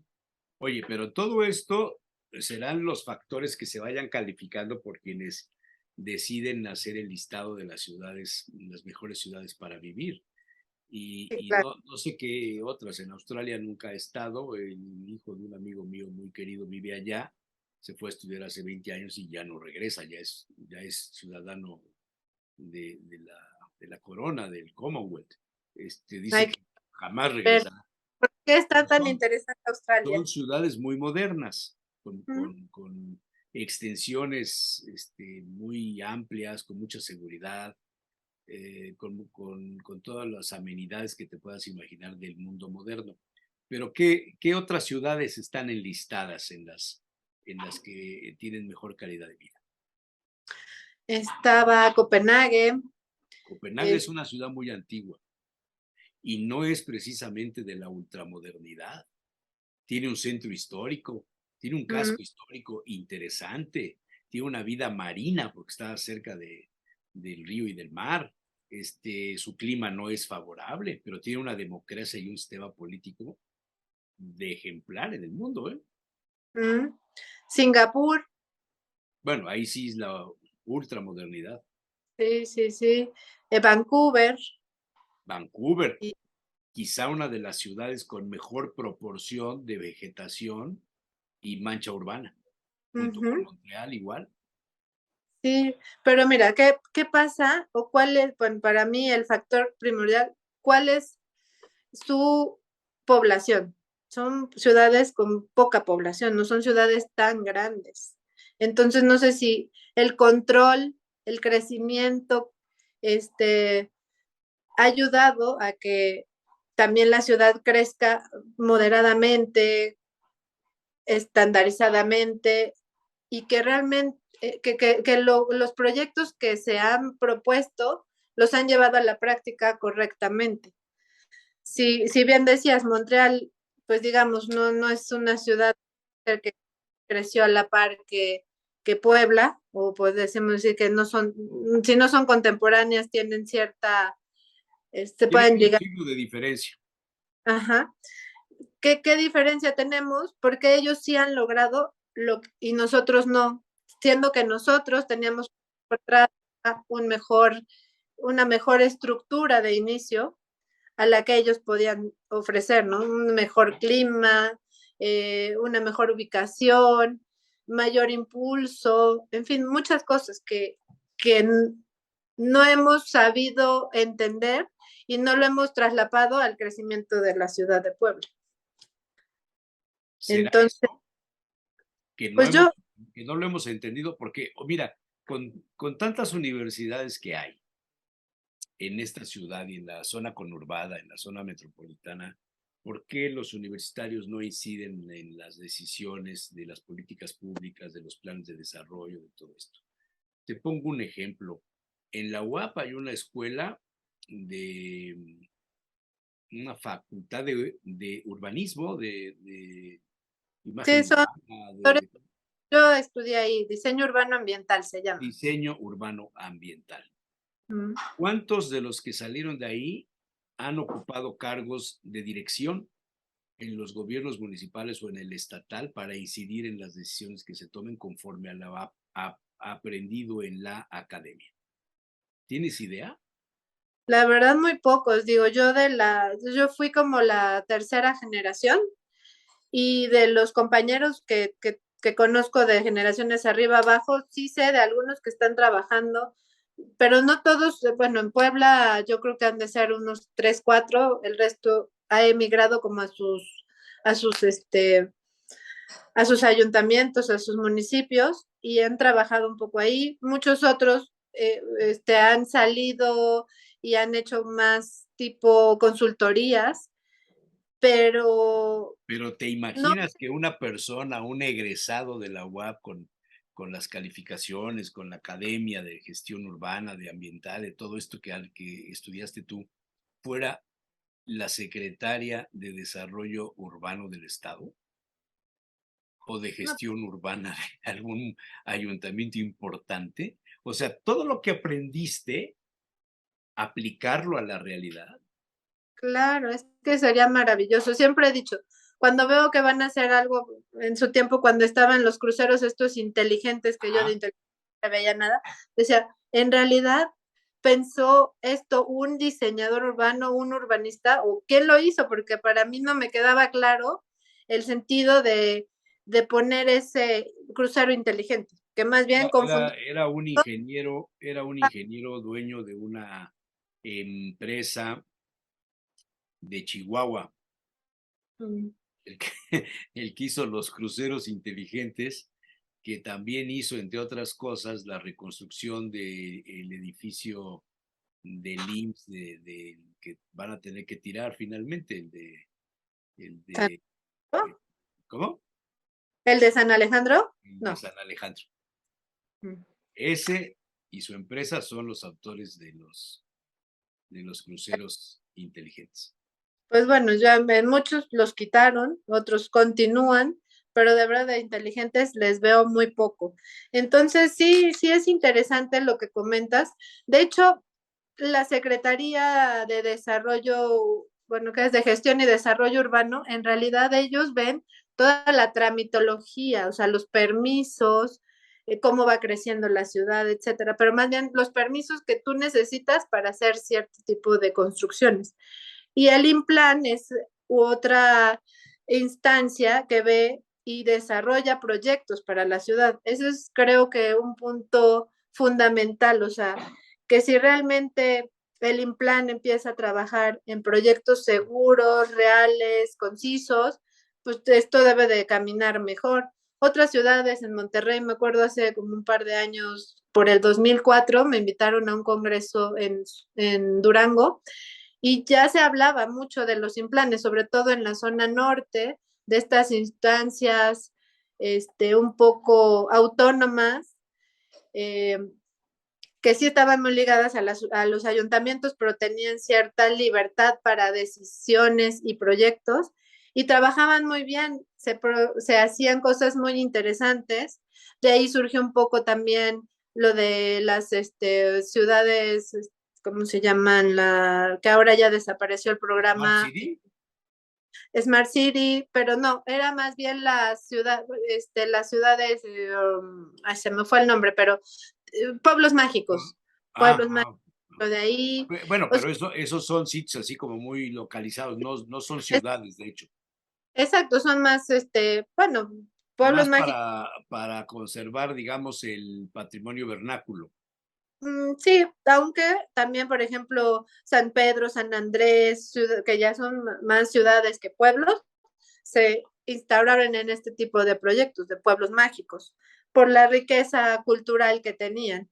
Pero el INPLAN yo creo que es un factor fundamental para el crecimiento de las ciudades y que realmente trabajen urbanistas, arquitectos, planificadores en ello, pues es como la base para crear proyectos que realmente le den importancia a Puebla o a cualquier otro municipio y que pues ojalá en una de esas logremos tener una ciudad dentro del top 10, bueno, ya ni del top 10, cuando menos del top 50 de las mejores ciudades del mundo, ¿no? Que podamos... En el orden nacional, ¿en qué lugar andaríamos de las ciudades para vivir? Híjole, no sé. ¿Cuál es la mejor ciudad de México para vivir? Me parece que es Miguel, ¿cómo se llama? San Miguel de Allende. Hijo, yo no viviría ahí. Yo no conozco, No, me antoja, pero no. pero es más un lugar turístico, pero vivir ahí, no, hombre. Pues el boom inmobiliario ahí es muy Sí, grande. sí. Eh, En los alrededores, lo que eran los ranchos y todo esto. uh-huh. Querétaro. Querétaro, bueno, Querétaro ha tenido un crecimiento muy importante. Muchas empresas grandes, automotrices, están instalándose ahí y por lo mismo se ha dado un crecimiento interesante. Sin embargo, lo poco que conozco y de gente que vive ahí es que el crecimiento urbano es un desorden. O sea, no tiene cierta lógica. Las vialidades, me parece, tienen un periférico y es pues la principal vialidad, pero el tráfico, a pesar de que no es una ciudad tan grande como la ciudad de Puebla, es intenso. Mucha gente del DF se ha ido a vivir a Querétaro, ¿no? Pero sí, es una de las ciudades con mayor crecimiento, yo creo que ha tenido en los últimos años, y sobre todo se ha dado por este sector de la industria que ha crecido. También me parece que San Luis Potosí ha tenido un impulso importante, pero y Puebla también tenemos zonas súper de gran relevancia económica y no hemos logrado pues tener un mejor crecimiento, ¿no? Sí. Interesante todo lo que nos hiciste repasar, solo porque no estamos, bueno, ninguna ciudad de México está en el ranking de las 10 mejores ciudades para vivir. Qué pena, caray. Buscar algo para que lo logremos. Según, te digo, tenemos todo para hacerlo. Tenemos un clima excepcional en muchas de ellas, tenemos recursos naturales impresionantes que ya quisieran muchas de esas ciudades y no los hemos, pues a lo mejor hasta qué bueno que no los hemos explotado porque no los explotaríamos correctamente. Tenemos pues todo para lograr, te digo, ya no pensaremos en 4 ciudades como Australia, pero por lo menos enfoquémonos en una que ofrezca todo lo que esas ciudades nos ofrecen: seguridad, servicios, educación, calidad de vida. Calidad de vida. Muy bien. Karen Sánchez del Río, muchísimas gracias. No, hombre, gracias a ti. Un gusto. Muy Pues nos vemos. interesante la sección de Bolsa Inmobiliaria Puebla. Te agradezco mucho. Que estés muy bien. Saludos a todos. Buen día. Hasta luego. Bye.